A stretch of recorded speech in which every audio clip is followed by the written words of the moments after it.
नमस्कार साथियों। बच्चों, आज का जो लेक्चर है हमारा है वो है करंट अफेयर्स मार्च के महीने का। तो आज मार्च के महीने का जो एग्रीकल्चर का करंट अफेयर है उसको डिस्कस करेंगे, current affairs related to agriculture. और आज हम डिस्कस कर रहे हैं मार्च महीने का करंट अफेयर्स।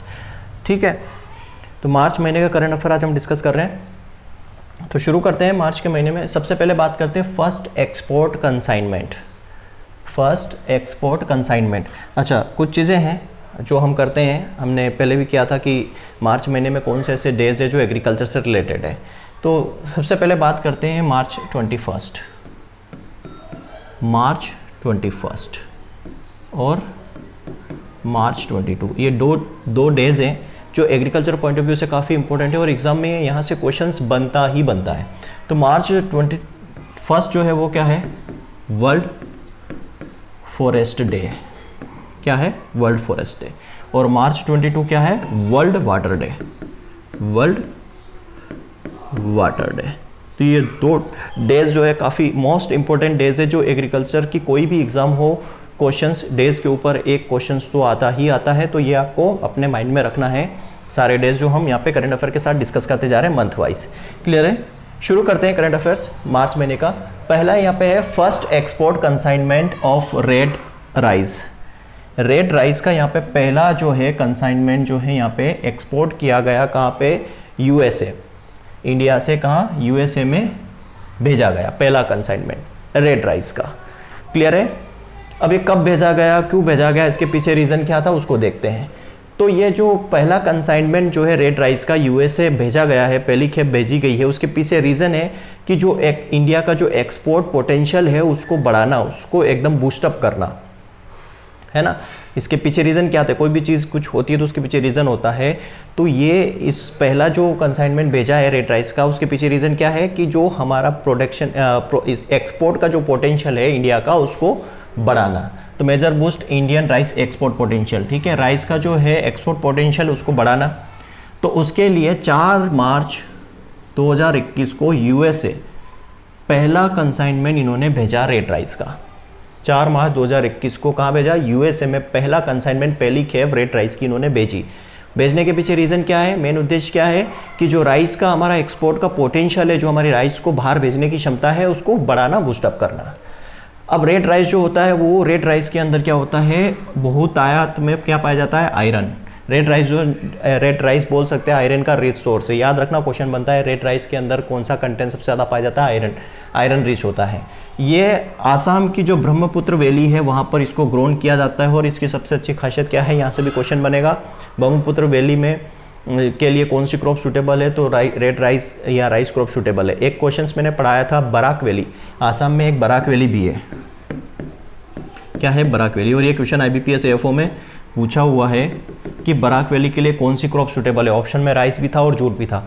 तो बराक वैली के लिए सूटेबल जो क्रॉप है वो है जूट है। वहाँ के क्लाइमेट में जूट सबसे अच्छा होता है। और ब्रह्मपुत्र वैली में ग्रोन किया जाता है रेड राइस। क्लियर? अब यहाँ पे एक और खासियत क्या है इसकी, रेड राइस की, कि यह ब्रह्मपुत्र वैली में जो आसाम की जो ब्रह्मपुत्र वैली में जो राइस ग्रो कर रहे हैं वो उसमें केमिकल का यूज़ नहीं किया गया है। वो विदाउट केमिकल ग्रोन करते हैं रेड राइस को, देखना। ठीक है, without any use of chemical fertiliser, किसी प्रकार का कोई केमिकल फर्टिलाइज़र का उपयोग नहीं किया गया आसाम की ब्रह्मपुत्र वैली में रेड राइस को ग्रोन करने के लिए, जो कि आयरन का रिच सोर्स है। द राइस वेराइटी जो है इसको क्या बोला जाता है? बाओ धान कहा जाता है। इसको क्या कहा जाता है? बाओ धान। इसको बाओ धान कहा जाता है। Which is an integrated part, जो आसामी फूड का एक बहुमूल्य अंग इसको बोल सकते हैं। इंटीग्रेटेड पार्ट होता है आसामी फूड का। मतलब ये जो रेड राइस है, जिसको रेड राइस जो वेराइटी है जिसको बाओ धान कहते हैं, बाओ धान जो है एक आसामी फूड का एक बहुत अभिन्न अंग इसको माना जाता है। जो पहली खेप भेजी गई थी उसको हरी झंडी किसने दी? हरी झंडी किसने दी? तो एपेडा के जो हमारे चेयरमैन है डॉक्टर M अंगुमुत्तु जो है सोनीपत हरियाणा, वहाँ से इन्होंने पहली खेप के लिए कंसाइनमेंट के लिए हरी झंडी दी। किसने? एपेडा के जो चेयरमैन है M अंगुमुत्तु, उन्होंने हरी झंडी दिखाई इस पहले कंसाइनमेंट को। एपेडा की बात है ना यहाँ पे। एपेडा क्या है? यहाँ पे एपेडा का नाम सामने आया। एपेडा क्या है? Agricultural process food export development authority. क्या है? Agricultural process food product exports development authority. याद रखना इसका जो यहाँ पे एपेडा लिखा है फुल फॉर्म थोड़ा सा डिफरेंट आता है, agricultural process food product, P से process food product, then exports development authority. इसका हेड क्वार्टर कहाँ पर है? इस क्वार्टर जो है वो न्यू दिल्ली में है। कहाँ पे? न्यू दिल्ली में है। और ये 1908 कब इस्टेब्लिश हुआ था? तो ये 1986 में ये इस्टेब्लिश हुआ था। 13 फरवरी 1986 को एपेडा का इस्टेब्लिशमेंट हुआ था। हेड क्वार्टर नई दिल्ली में है। और एपेडा क्या होता है? Agricultural process food product exports development authority. ठीक है, ओके। ये देख लो, पहला कंसाइनमेंट इस तरीके से भेजा गया था रेड राइस का, और रेड राइस इस तरीके से दिखाई देता है। Now the next one, release of final estimate 2019-20 का फाइनल एस्टीमेट रिलीज कर दिया गया। और पहला एडवांस एस्टीमेट 2020-21 का area production of horticulture crop. Horticulture crop का फाइनल एस्टीमेट 19-20 का और 2020-21 का पहला एडवांस एस्टीमेट रिलीज कर दिया गया है। तो देखते हैं हॉर्टिकल्चर का एरिया जो है, देखो यहाँ पे 18-19, 19-20, 19-20 का फाइनल और 2020-21 का फर्स्ट एस्टीमेट भी दिया है। तो हम डिस्कस करेंगे एरिया। फाइनल एस्टीमेट 2019-20 का जो फाइनल एस्टीमेट था, कितना एरिया था हॉर्टिकल्चर क्रॉप का? 26.46 मिलियन हेक्टेयर में। क्लियर। और 2020-21 का फर्स्ट एस्टिमेशन कितना है? 27.17 मिलियन हेक्टेयर ये एरिया है। ध्यान रखना, एरिया आप देखोगे तो हमेशा बढ़ ही रहा है। 18-19 में 25.74 था, 19-20 में जो थर्ड एस्टिमेट था 26.22 था, 19-20 का जो फाइनल था 26.46 मिलियन हेक्टेयर, और 20-21 का फर्स्ट एडवांस एस्टिमेट है उसमें 27.17 मिलियन हेक्टेयर है। ये आपको याद रखना। 2021-20-21 का जो फर्स्ट एडवांस एस्टिमेट था उसमें हॉर्टिकल्चर क्रॉप का एरिया 27.17 था। प्रोडक्शन की बात करें तो 19-20 में फाइनल एस्टिमेशन में कितना था? 320.77 मिलियन टन। ठीक है, और अभी कितना है? फर्स्ट एडवांस एस्टिमेट जो हुआ है 20-21 का, उसमें है 326.58 मिलियन टन। ठीक है, ये आपको डाटा याद रखना है एडवांस एस्टिमेशन का। अब थोड़ा सा और आपको एडवांस एस्टिमेशन आगे बताने से पहले हम कुछ अपने टेस्ट सीरीज़ के बारे में डिस्कस कर लेते हैं। हमारी यूपी पीजीटी और टीजीटी की टेस्ट सीरीज़ हमने लॉन्च की है। टीजीटी और पीजीटी की टेस्ट सीरीज़ हमने लॉन्च की है। ये टेस्ट सीरीज़ जो है हिंदी और इंग्लिश दोनों माध्यम में आपको क्वेश्चन पेपर इसमें दिए जाएंगे। टीजीटी के लिए टोटल 20 टेस्ट आपको देंगे और पीजीटी के लिए टोटल 25 टेस्ट आपको देंगे। ठीक है, इसकी जो फीस है वो किसी 100 रुपीज़ है इनरोल करने के लिए। इनरोल करने के लिए आप हमारी ऐप एग्रीकल्चर पढ़ाई ऑनलाइन क्लासेस को ज्वाइन कर सकते हैं। वैलिडिटी अप टू एग्ज़ाम रहेगी। यहाँ पे ऑलरेडी अकाउंट में आपके 5 टेस्ट अभी ऐड किए जा चुके हैं और टोटल आपको 22-25 टेस्ट आपको हम ऐड करके देंगे। 5 टेस्ट ऑलरेडी ऐड है आपके अकाउंट में। अभी आप जाके टेस्ट अटेंड कर सकते हैं, आप इनरोल कर सकते हैं, आप प्रैक्टिस कर सकते हैं। दूसरी चीज़, हमारा IBPS AFO का जो मेन कोर्स है वो एक प्रोग्रेसिव कोर्स है। मतलब इसमें आपको 150+ PDF आपको मिलेगी, जिसको आप डाउनलोड भी कर सकते हैं, प्रिंट भी करवा सकते हैं। 100+ आपको वीडियोस भी मिलेगी। 80 से ज़्यादा, मतलब ऑलमोस्ट आपको 50 से 70 आपको टेस्ट सीरीज दे दी जाएगी। करंट अफेयर्स मिलेंगे 12,000+ वन लाइनर आपको लास्ट मोमेंट पे मिलेंगे एग्जाम के पहले। और 10 साल के जो क्वेश्चन पेपर है वो हम सॉल्व भी करवा रहे हैं यूट्यूब पे, और आपको भी अकाउंट में मिल जाएंगे। ये पूरा जो पैकेज है आप सिर्फ 499 रुपये में ले सकते हैं फिलहाल। कोर्स की प्राइस 799 है, बट अभी आप इसको 499 रुपये में ले सकते हैं। देखो 499 में आपको डाउनलोड और प्रिंट कर सकते हैं। जितना भी नोट्स आपको मिलेगा सब डाउनलोड और प्रिंट कर सकते हैं। डाउनलोड प्रिंट मतलब पूरा IBPS AFO का नोट्स आपको, साथ में वन लाइनर, साथ में 10 साल के क्वेश्चन पेपर, करंट अफेयर, सब आप लोग डाउनलोड कर सकते हो, प्रिंट कर सकते हो। तो 499 में कोई बिग डील नहीं है। ठीक है, साथ में आपको वीडियो लेक्चर मिल रहे हैं। टेस्ट सीरीज भी आप इसके अलग से ले सकते हो। टेस्ट सीरीज की प्राइस जो है मात्र 100 रुपये है IBPS AFO की। आगे बढ़ते हैं। तो जो हमने 19-20 का फाइनल एस्टिमेशन देखा हॉर्टिकल्चर का, और एडवांस जो फर्स्ट एडवांस एस्टिमेशन था 20-21 का, उसका थोड़ा सा हाइलाइट्स देख लेते हैं। टोटल हॉर्टिकल्चर प्रोडक्शन 19-20 में कितना था? अभी हमने देखा कितना बढ़ा, 3.13% ज़्यादा था 18-19 से। देखो यहाँ पे इससे कंपैरिजन किया गया है। 18-19 में कितना था प्रोडक्शन? 311। 19-20 में 319 था। तो लगभग कितना परसेंट ये ज़्यादा था? 3.12% हायर था 18-19 से। ये इतना इंपॉर्टेंट नहीं है अपने लिए। Food production estimated, total food production हम देखते हैं तो कितना हुआ था? 102.03 मिलियन टन 19-20 में। याद रखना ये 19-20 में था। जो 18-19 में कितना था? 97.97। तो जो फाइनल एस्टिमेशन हुआ था 19-20 में, उसमें फूड प्रोडक्शन 102 था। जो 18-19 में कितना था? 97.97। तो यहाँ पे भी क्या है? बड़ा ही है। वेजिटेबल प्रोडक्शन आप देखो तो 188, मतलब 189 मिलियन टन 19-20 में 19-20 का देख रहे हैं हम।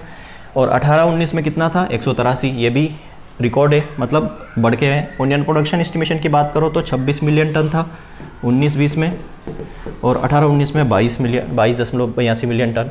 पोटैटो प्रोडक्शन की बात करो तो लगभग 48.5 मिलियन टन, और 18-19 में कितना था एज़ कम्पेयर टू, सॉरी ये कुछ मिलियन टन इन 18-19, तो यहाँ पे थोड़ा सा कम हुआ, ये कुछ 50-90 मिलियन टन होगा, वहाँ पे कुछ गलती से 501 हो गया, या 50 मिलियन टन 50-51 मिलियन टन होगा, ये जो है डिक्रीज़ हुआ है। ठीक है, 2021 का जो फर्स्ट एडवांस एस्टिमेशन है ये आपके लिए IMP है, क्योंकि ये अभी लेटेस्ट वाला है। ठीक है, टोटल हॉर्टिकल्चर कितना हुआ था 2021 में 326.28 मिलियन टन, और जो कितना ज़्यादा है 5.81 मिलियन टन ज़्यादा है किससे 19-20 से। फिर फूड प्रोडक्शन 103 हुआ, वहाँ कितना था 102 था 19-20 में। वेजिटेबल प्रोडक्शन 193, वहाँ कितना था 188 था। ऑनियन प्रोडक्शन 26.29, वहाँ कितना था 26.09, ये भी थोड़ा बड़ा है। पोटैटो प्रोडक्शन आपका 53 हुआ है, वहाँ कितना था 48.56 मिलियन टन। तो यहाँ फर्स्ट एडवांस इंस्टीट्यूट में सबका प्रोडक्शन जो है बड़ा है, तो ये जो बड़ा हुआ है आपको याद रखना, पुराना और नया यही वाला आपको याद रखना है, उसके फाइनल वाले पे नहीं जाना है। अब यहाँ पे ICR receive King Bhumibol World Soil Day 2020 award by Food and Agriculture Organization. Food and Agriculture Organization के द्वारा ICR ने एक अवार्ड रिसीव किया। कौन सा award? King Bhumibol World Soil Day 2020 award किसने? ICR को मिला। अभी ICR को तो मिला, लेकिन ये कहाँ पर हुआ था? फूड एंड एग्रीकल्चर ऑर्गेनाइजेशन ने कहाँ ऑर्गेनाइज किया था इसको? थाईलैंड में ऑर्गेनाइज किया था। कहाँ पे ऑर्गेनाइज किया था? ये ऑर्गेनाइज किया गया था, देखना, थाईलैंड में इसको ऑर्गेनाइज किया गया था। अब देखो वहाँ थाईलैंड के अंदर हमारे क्या होते हैं? राजदूत होते हैं, एम्बेसडर होते हैं, भारत के राजदूत होते हैं, हर देश में हमारे एक एम्बेसडर है। तो वहाँ के जो थाईलैंड के अंदर हमारे जो इंडिया के जो एम्बेसडर थे, राजदूत थे, वो कौन थे? मिस सुचित्रा दुरई। सुचित्रा दुरई जो है हमारे थाईलैंड की क्या है? राजदूत है, इंडिया की ambassador of India to the Thailand. मतलब थाईलैंड में इंडिया की जो राजदूत थी वो कौन थी? सुचित्रा दुरई थी। उन्होंने ICR के बिहाफ पर, वहाँ ICR तो गया नहीं, जो हमारे एम्बेसडर थे उन्होंने क्या किया? उस अवार्ड को रिसीव किया। तो ये मिस सुचित्रा दुरई ने ये अवार्ड रिसीव किया। कौन सा award? King Bhumibol World Soil day award 2011। किसके बिहाफ पे? Behalf of ICR। कब? 10 मार्च 2021 को। तो ध्यान रखना, ICR ने अवार्ड रिसीव किया, लेकिन ICR ने नहीं किया, जो हमारी इंडिया की एम्बेसडर थी थाईलैंड में सुचित्रा दुरई, उन्होंने ICR की बिहाफ पे, जैसे मैं कहीं बिजी हूँ, मैं नहीं जा पा रहा हूँ, तो मैं नहीं गया और मैंने अपने सेक्रेटरी को या उसको भेज दिया कि मेरे बिहाफ पे तू ले लेना। तो वैसा ही है, ICR के बिहाफ पर सुचित्रा दुरई ने, जो इंडिया के एम्बेसडर है, उन्होंने इस अवार्ड को रिसीव किया 10 मार्च 2021 को। अब वहाँ के जो मिनिस्टर थे, एग्रीकल्चर मिनिस्टर थे, कौन? Charles Mechai श्रियोन। चार्ल्स मेचाई श्रियोन जो मिनिस्टर है एग्रीकल्चर कहाँ के? थाईलैंड के। उन्होंने इस अवार्ड को दिया। तो ध्यान रखना कि किसने दिया? तो थाईलैंड के एग्रीकल्चर मिनिस्टर थे चार्ल्स मेचाई श्रियोन, बैंकॉक थाईलैंड एग्रीकल्चर डिपार्टमेंट के जो मिनिस्टर थे, उन्होंने इस अवार्ड को दिया। एक इंटरनेशनल रिकॉग्नाइजेशन। ये अवार्ड दिया क्यों गया? ICR को ये अवार्ड दिया किसने दिया? फूड एंड एग्रीकल्चर ऑर्गेनाइजेशन रोम ने दिया। क्यों दिया? क्योंकि ICR ने सोइल हेल्थ अवेयरनेस के ऊपर काम किया था 2020 में। Soil world day 2020 soil health awareness के ऊपर काम किया था। उन्होंने थीम दी थी, क्या थीम दी थी? Save our future during the last year. ठीक है, उन्होंने थीम दी थी कि हमारा जो सोइल इरोजन है उसको कंट्रोल करना और क्या करना? सोइल को प्रोटेक्ट करना। क्लियर है? उसके लिए ये अवार्ड ICR को मिला था, king Bhumibol World Soil day award 2020। Clear है? तो यहाँ पे याद रखने वाली चीज़ है कि पहली तो ये अवार्ड 2020 में किसके द्वारा दिया गया? AFO द्वारा दिया गया। रिसीव किसने किया? सुचित्रा दुरई जो एम्बेसडर है। किसको मिला? ICR को मिला। कब? 10 मार्च 2021 को। किसके द्वारा दिया गया? तो वहाँ के जो एग्रीकल्चर मिनिस्टर थे चार्ल्स मेचाई श्रियोन के द्वारा। क्यों दिया गया ये भी याद रखना, सोइल हेल्थ अवेयरनेस के लिए दिया गया है। फिर फूड वेस्ट इंडेक्स रिपोर्ट 2021। ये फूड वेस्ट इंडेक्स 2021 ये रिपोर्ट कौन बनाता है? ये रिपोर्ट बनाता है UNEP, United Nation Environment Programme. इस रिपोर्ट को बनाता है, पब्लिश करता है। कौन सी? Food waste index report 2021। उसके अकॉर्डिंग इस रिपोर्ट की लगभग 931 मिलियन टन जो है फूड वेस्ट हो जाता है वर्ल्ड के अंदर 2019 में। 2019 मतलब एक साल के अंदर 2019 जो ईयर था उसमें 931 मिलियन टन जो है फूड वेस्ट हुआ।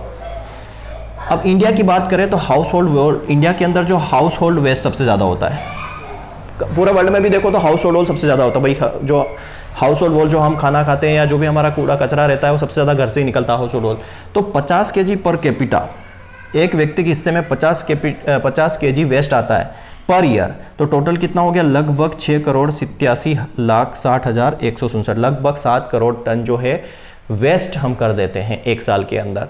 और एक व्यक्ति के हिस्से में 50 केजी पर कैपिटा जो है साल का जो है हाउस होल्ड वेस्ट आता है इंडिया के अंदर। याद रखना ये इंपॉर्टेंट है, 50 केजी पर कैपिटा। थोड़ा सा ग्लोबल लेवल पे या वर्ल्ड लेवल पे थोड़ी सी बात कर लेते हैं कि टोटल फूड अवेलेबल कितना है। टोटल फूड यहाँ पे कितना अवेलेबल है, तो देखो 5.3 बिलियन टन जो है फूड अवेलेबल है। उसमें से कितना वेस्ट हुआ 2019 में, 931 मिलियन टन फूड वेस्ट हुआ, मतलब लगभग 17%। जो अवेलेबल फूड था उसका 17% तो हम वेस्ट कर दे रहे हैं। ये ग्लोबल लेवल की बात है। Source of generated waste and percentage of total waste, total waste में से सबसे ज़्यादा जो वेस्ट होता है वो हाउस होल्ड 61%, हाउस होल्ड के थ्रू वेस्ट होता है।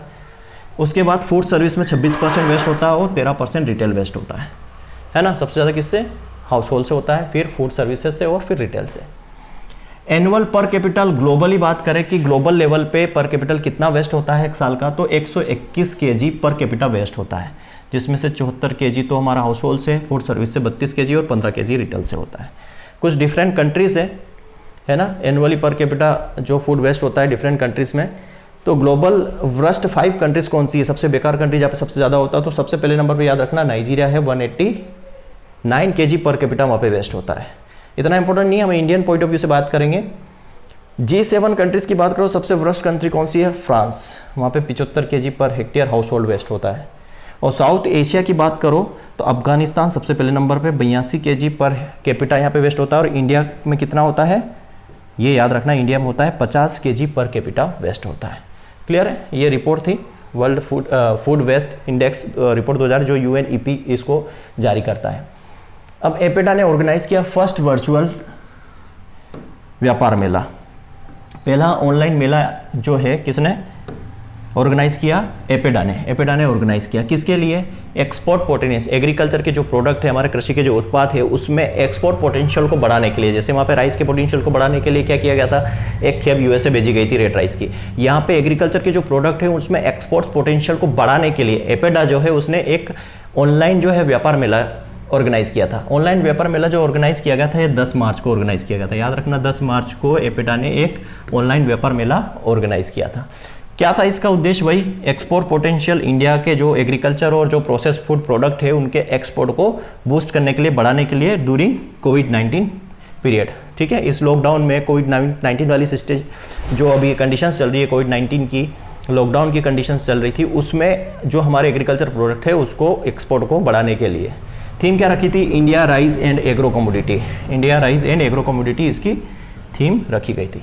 तो याद रखना, एपेडा के बारे में बता चुका हूँ, 1986 में एस्टैब्लिश किया था। हेडक्वार्टर कहाँ पे इसका, न्यू दिल्ली में है। और agricultural process food product export development authority इसका फुल फॉर्म होता है। क्लियर नाउ, मेरा राशन मोबाइल ऐप। अब ये मेरा राशन मोबाइल ऐप जो है ये NIC ने जो है बनाई है, नेशनल इंफॉर्मेटिक्स सेंटर ने इस ऐप को बनाया है। इस ऐप को बनाने के पीछे रीजन क्या था, देखो अभी क्या चल रही है, लॉकडाउन, उस समय लॉकडाउन चल रहा था, लोग जो है माइग्रेट कर रहे थे, अपने अपने घर जा रहे थे, एक जगह से दूसरे स्थान पर जा रहे थे। तो सीधी सी बात है, जो राशन कार्ड होल्डर है, जिनके पास राशन कार्ड है, जो फेयर प्राइस जो शॉप है, उचित मूल्य की दुकान है जहाँ से उनको फ्री में राशन गवर्नमेंट दे रही थी या 1 रुपये 2 रुपये में राशन दे रही थी, तो वो अगर मान लो उनके घर से कहीं और गए हैं तो वहाँ पर वो राशन कैसे लेंगे। तो उन्होंने एक मेरा मोबाइल ऐप बना दी, जैसे जो स्कीम थी one nation one ration card, उसी के अंडर इन्होंने मेरा राशन मोबाइल ऐप बनाई। ये दुनिया के किसी, मतलब भारत के किसी भी कोने में अगर कोई चला जाए तो वहाँ पे इस मेरा राशन मेरा मोबाइल ऐप के थ्रू वो राशन ले सकता है, ये इसका पर्पज़ था। तो इसके लिए वन राशन जो है, one ration one nation one ration card scheme थी। इसकी क्या कॉन्फ्रेंस हुई जिसमें इसके सेक्रेटरी कौन थे, सुधांशु, इस डिपार्टमेंट के, department of food public distribution, इसके सुधांशु पांडे इसके सेक्रेटरी थे। इन्होंने अनाउंस किया मेरा मोबाइल राशन ऐप। लॉन्च किया। समझ गया आ गया। Department of food public distribution, जिसके सेक्रेटरी सुधांशु पांडे साहब थे, जो किस मिनिस्ट्री के अंदर आता है, ministry of consumer affair food public distribution. उन्होंने इसको मेरा राशन मोबाइल ऐप को लॉन्च किया। ये बेनिफिट क्या था इस राशन का, बेनिफिट किसको मिलेगा, जिसके पास क्या था, राशन कार्ड था। Who move near area for livelihood, वो कहीं पर भी मूव कर जाते हैं, कहीं और एरिया में चले जाते हैं, तो उनके लिए ये बनाया गया है। Department in association with NIC, department ने किसके साथ एसोसिएशन किया था, नेशनल इंफॉर्मेटिक सेंटर, जिसने मोबाइल ऐप डेवलप की। ठीक है, इसमें क्या फैसिलिटेट थी, जो one nation one ration card holder थे उनको ये सर्विस मिलेगी। ठीक है, माइग्रेंट बेनिफिशरीज को मिलेगी, एफपीएस डीलर्स को मिलेगी, स्टॉक होल्डर्स को मिलेगी। Beneficiaries can be identified and located the nearest fair price shop, तो जितने भी नियरेस्ट फेयर प्राइस शॉप है वहाँ पे इनको आइडेंटिफाई कर सकते हैं, वहाँ पे जाके अपना उचित राशन जो है ले सकते हैं। क्लियर है। नेक्स्ट जो है काला नमक राइस फेस्टिवल उत्तर प्रदेश में मनाया गया। काला नमक राइस फेस्टिवल कहाँ मनाया गया, उत्तर प्रदेश में मनाया गया। इसको मनाने के लिए क्यों मनाया गया, उसके पीछे रीज़न है, और किसके सक्सेस के बाद इसको मनाया गया। तो यहाँ पे दो इंडिया के अंदर, एक तो स्ट्रॉबेरी फेस्टिवल हुआ था झांसी के अंदर, और जगरी फेस्टिवल हुआ था लखनऊ के अंदर। इनकी सक्सेस के बाद यूपी के अंदर क्या मनाया गया, काला नमक राइस फेस्टिवल मनाया गया। कब इसकी शुरुआत हुई थी, 13 मार्च 2020 को इसकी शुरुआत हुई थी। कहाँ पर, उत्तर प्रदेश के सिद्धार्थनगर डिस्ट्रिक्ट में, याद रखना। तो काला नमक राइस जो फेस्टिवल मनाया गया, सबसे पहली चीज़ उत्तर प्रदेश के सिद्धार्थनगर डिस्ट्रिक्ट में मनाया गया। फिर कब शुरू हुआ था, 13 मार्च 2021 को ये शुरू हुआ था। और ये फेस्टिवल किसके सक्सेस के बाद मनाया गया, तो स्ट्रॉबेरी फेस्टिवल झांसी और जगरी फेस्टिवल लखनऊ की सक्सेस के बाद ये बनाया गया। The rice festival even is being organised, क्या था इसका main purpose, selected products, brand the selected products. Okay, अब ये जो मेन काला नमक राइस फेस्टिवल मनाने के पीछे क्या था, कि जो सिलेक्टेड प्रोडक्ट्स होते हैं, जो सिलेक्टेड उत्पाद होते हैं, जो चयनित उत्पाद होते हैं, है ना, उन चयनित उत्पादों जो किसी एक पर्टिकुलर डिस्ट्रिक्ट में उसका प्रोडक्शन होता है ना, उसको चिन्हित करने के लिए ये फेस्टिवल मनाया जाता है। तो जो सिलेक्टेड प्रोडक्ट्स होते हैं, किसी पर्टिकुलर डिस्ट्रिक्ट में पर्टिकुलर प्रोडक्ट होता है, आत्मनिर्भर भारत अभियान और लोकल फॉर वोकल कैंपेन के थ्रू इसको प्रमोट किया जाता है। मतलब जैसे मान लो ये सिद्धार्थनगर डिस्ट्रिक्ट क्यों इन्होंने सिलेक्ट किया जहाँ पे फेस्टिवल हो रहा है, क्योंकि सिद्धार्थनगर डिस्ट्रिक्ट में है ये जो काला नमक राइस होता है। काला नमक राइस कुछ डिस्ट्रिक्ट में होता है और मेनली होता है सिद्धार्थनगर डिस्ट्रिक्ट में। तो वन डिस्ट्रिक्ट वन प्रोडक्ट, ये जो है स्कीम है one district one product scheme, ये आत्मनिर्भर भारत और जो लोकल फॉर वोकल कैंपेन है उसके थ्रू इसको प्रमोट करने के लिए ये फेस्टिवल मनाया गया। तो जो Kala Namak rice grown in this region and one district one product some of the eastern UP districts, तो कुछ पूर्वी डिस्ट्रिक्ट्स है वहाँ पर ये काला नमक राइस होता है और मेनली का होता है सिद्धार्थनगर डिस्ट्रिक्ट में होता है। ये जो सिद्धार्थनगर डिस्ट्रिक्ट जो काला नमक राइस है ये जीआई टैग्ड राइस है, याद रखना, इसको जीआई टैग मिला हुआ है। कौन सा है, जीआई टैग राइस है, इसको जीआई टैग मिला हुआ है। Next, KVIC rolls out project rehab to prevent elephant human conflicts using honey bee. अब देखो, जो खादी विलेज हमारा इंडस्ट्रीज़ है, खादी विलेज इंडस्ट्रीज़ ने क्या किया, एक बी फेंस बनाया। बी फेंस मतलब मधुमक्खी का एक वो बनाया, इन्होंने बॉक्स बनाया, जो भी फेंस बनाया, ताकि जो ह्यूमन और एलिफेंट, हाथी और जो मानव के बीच में जो संघर्ष हो रहा है, हाथी जो है मानव के ऊपर अटैक कर रहे हैं, उनको बचाने के लिए, उनके अटैक को कम करने के लिए, रिड्यूस करने के लिए ये खादी विलेज ने क्या किया, एक प्रोजेक्ट बनाया है। ठीक है, अब जैसे जो जंगली एरिया है, जंगल के पास जो एरिया है वहाँ पे मनुष्य भी रह रहे हैं और हाथी भी रह रहे हैं, तो उन हाथी क्या होता है, मानव के ऊपर अटैक करते हैं, तो सीधी सी बात मनुष्य को नुकसान है, और मनुष्य क्या करते हैं, फिर उन हाथियों को मारते हैं, तो हाथी जो है वो भी कम हो रहे हैं। तो इन दोनों के कॉन्फ्लिक्ट्स को रिड्यूस करने के लिए प्रोजेक्ट बनाया खादी विलेज आयोग ने। ठीक है, अब ये खादी विलेज इंडस्ट्री कमीशन 15 मार्च को इन्होंने एक प्रोजेक्ट बनाया, कौन सा, bee fence, migrant human elephant conflict in the country, मतलब देश के अंदर जो ह्यूमन और हाथियों के बीच में जो संघर्ष हो रहा है उसको कम करने के लिए बी फेंस बनाया 15 मार्च 2021 को। ऑब्जेक्टिव क्या था इसका, ऑब्जेक्टिव मतलब इसको रिहब बोला गया। रिहब का मतलब क्या है, reducing elephant human attack using bee, elephant human attack को बी का उपयोग करके कम करना, ये रिहब एक प्रोजेक्ट है। तो elephant attack in human rehabilitation using the honey bee and this reducing the rose life boy, तो इसका उपयोग करके रिहेब या हम इस प्रोजेक्ट बी फेंस का उपयोग करके हम दोनों की लाइफ बचा सकते हैं, ह्यूमन की भी और एलिफेंट की, दोनों की लाइफ को बचाने के लिए प्रोजेक्ट बनाया गया। ये जो प्रोजेक्ट है KYC का एक नेशनल प्रोजेक्ट चलता है, नेशनल हनी मिशन या national bee keeping and honey mission, जो अगस्त 2017 में शुरू हुआ था, जिसको PM मोदी ने स्वीट रिवोल्यूशन का बोला था। स्वीट रिवोल्यूशन किससे संबंधित है? हनी प्रोडक्शन थे। तो अगस्त 2017 में KYIC मतलब खादी विलेज इंडस्ट्री कमीशन ने ये नेशनल हनी मिशन या national bee keeping and honey mission जो है प्रोजेक्ट मिशन चलाया था, अगस्त 2017 में शुरू हुआ था। उसका ये क्या है, रीहैब प्रोजेक्ट जो है सब मिशन है, उसका क्या है, ये एक सब मिशन है। अब हनी बी मिशन के अंदर हम क्या करते हैं, हनी बी मिशन के अंदर हम क्या करते हैं, हनी बी के पॉपुलेशन को इंक्रीज़ करते हैं, शहद का प्रोडक्शन बढ़ाते हैं और बी कीपर की इनकम को बढ़ाने का पूरा एक ये प्रोजेक्ट है। नेशनल हनी मिशन क्या है, नेशनल हनी मिशन के अंदर हनी जो हमारी मधुमक्खियाँ हैं उनको उनके पॉपुलेशन को बढ़ाना, उनके पॉपुलेशन को बढ़ाएंगे तो शहद का प्रोडक्शन बढ़ेगा और जो मधुमक्खी पालन करने वाले फार्मर है उनकी इनकम बढ़ेगी। जबकि ये रीहैब क्या है, रीहैब क्या है, ये इसमें हम बी बॉक्स को यूज़ करते हैं फेंस के लिए, ताकि हम एलिफेंट ह्यूमन अटैक को कम कर सकें। क्लियर?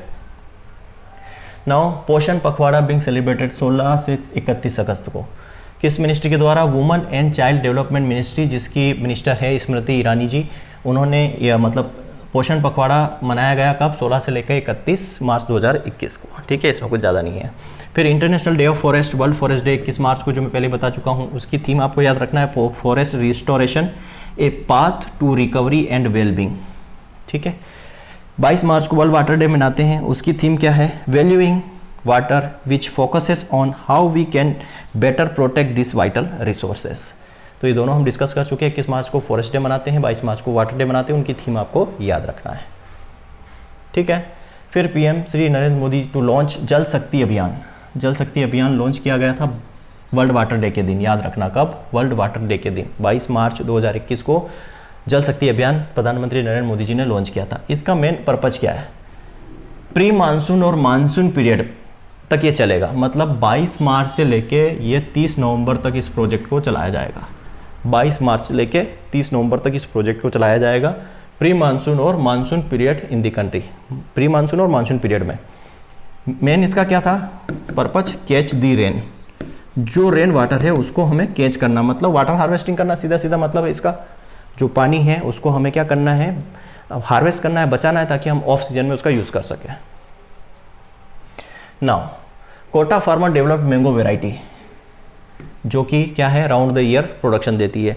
तो कोटा के एक फार्मर थे, ठीक है, जिनका नाम है श्री किशन सुमन, जो 55 साल के फार्मर है। इन्होंने एक मैंगो की वैरायटी बनाई, फार्मर्स ने मैंगो की वैरायटी डेवलप की, जो पूरे साल फल देती है, राउंड द ईयर फल देती है, रेगुलर वैरायडी है, जिसको उन्होंने नाम दिया सदाबहार। याद रखना, कोटा राजस्थान के एक फार्मर है श्री किशन सुमन, उन्होंने एक इनोवेटिव मैंगो वैरायटी डेवलप की, ड्वार्फ वैरायटी डेवलप की, जिसको उन्होंने नाम दिया सदाबहार, जो मैंगो की कई सारी बीमारियां और जो डिसऑर्डर है उनके प्रति रेजिस्टेंस है। ठीक है, अब इसको इसके इनोवेटिव एट्रीब्यूट्स हैं, इसके जो कैरेक्टर है उसको किसने एवुलेट किया, नेशनल इनोवेशन फाउंडेशन जो है, नेशनल इनोवेशन फाउंडेशन जो क्या है, एक ऑटोनोमस इंस्टीट्यूट है, किसका, department of science and technology government of India. ठीक है, department of science and technology government of India का एक ऑटोनोमस इंस्टीट्यूट कौन सा है, नेशनल इनोवेशन फाउंडेशन। इसने इस वैरायटी के एट्रीब्यूट्स, उसके कैरेक्टर को इवोल्यूट किया, उनका मूल्यांकन किया, जांच की। अब national innovation foundation on site evolution किया, इसने ऑन साइट इवोल्यूशन किया।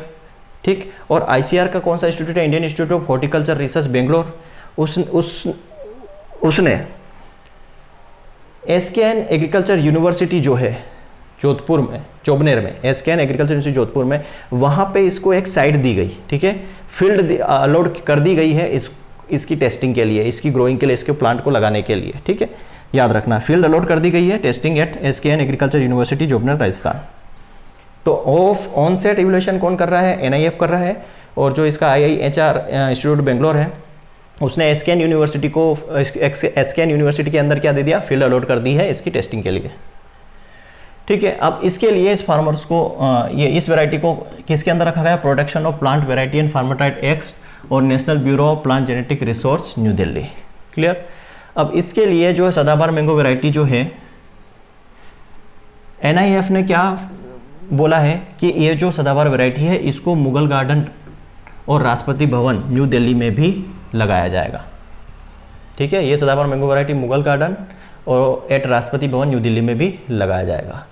अब इस एवरग्रीन वैरायटी के लिए श्री किशन सुमन जी को अवार्ड दिया गया। कौन सा? NIF द्वारा 9th national grass root innovative awards traditional knowledge award इनको दिया गया है, subsequently recognise at the various fair, और कई और जगह पर और मंच पर इनको मान्यता दी गई। क्लियर है? तो इनको कौन सा अवार्ड दिया गया? श्री कृष्ण सुमन को NIF द्वारा 9th national grass root innovation and traditional knowledge award दिया गया NIF द्वारा। फिर Rajasthan become first state commission form based solar project under the PM Kusum scheme. Rajasthan पहला राज्य है जिसने PM कुसुम योजना है। PM कुसुम योजना मतलब जिसमें हम सोलर प्रोजेक्ट, वो लगाते हैं, सोलर प्लेट्स लगाते हैं। तो राजस्थान ऐसा राज्य है, पहला राज्य जिसने farm based solar power project लगाया है अंडर PM कुसुम योजना के लिए। PM कुसुम योजना क्या है? किसान ऊर्जा सुरक्षा एवं उत्तम महाभियान, यह कुसुम योजना। इसके अंदर सोलर पावर प्रोजेक्ट लगाने वाला पहला राज्य राजस्थान है, फार्म बेस्ड। ठीक है, कहाँ लगाया गया था? तो भालोजी विलेज, काठपुतली, जयपुर राजस्थान में लगाया गया। इसकी कैपेसिटी कितनी है? 1 मेगावाट की कैपेसिटी है, और ये लगभग 3.5 एकड़ जो सेमी बैरल लैंड है वहाँ उसमें फैला हुआ है। 3.5 एकड़ एरिया में फैला हुआ है जो बैरल लैंड है। अब ये जो प्रोजेक्ट है, ये पहले फेज में राजस्थान की जो ये Rajasthan renewable energy corporation limited है, पहले फेज में इन्होंने क्या किया? पहले फेज में कितना टारगेट रखा है?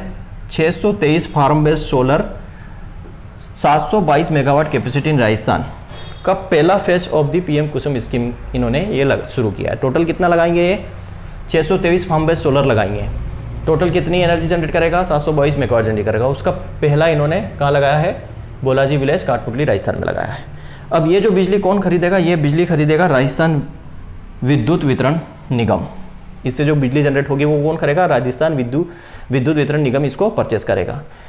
ये जो प्रोजेक्ट जो है काठपुतली में 25 साल का कॉन्ट्रैक्ट रहेगा, मतलब फार्मर जो रहेगा, खेत का जो ओनर रहेगा, और Rajasthan renewable energy corporation limited के बीच में 25 साल का कॉन्ट्रैक्ट रहेगा, इन दोनों के बीच में। तो ये हमारा मार्च मंथ का जो है कंप्लीट करंट अफेयर्स यहाँ पे कंप्लीट होता है। क्लियर है? नेक्स्ट हम अब अप्रैल, मई, जून का लेके आएंगे। 6 मंथ का करंट अफेयर आपका कंप्लीट हो जाएगा नेक्स्ट 2-3 डेज में। क्लियर है? और बाकी जो हमारे कोर्सेज हैं यहाँ पे भी सारी हमने लिस्टेड किए हुए हैं, आप देख सकते हो। हमारी ऐप एग्रीकल्चर ऑनलाइन डाउनलोड कर सकते हो। कोई डाउट हो तो आप मुझे इस नंबर पर कॉल कर सकते हो। थैंक यू दोस्तों।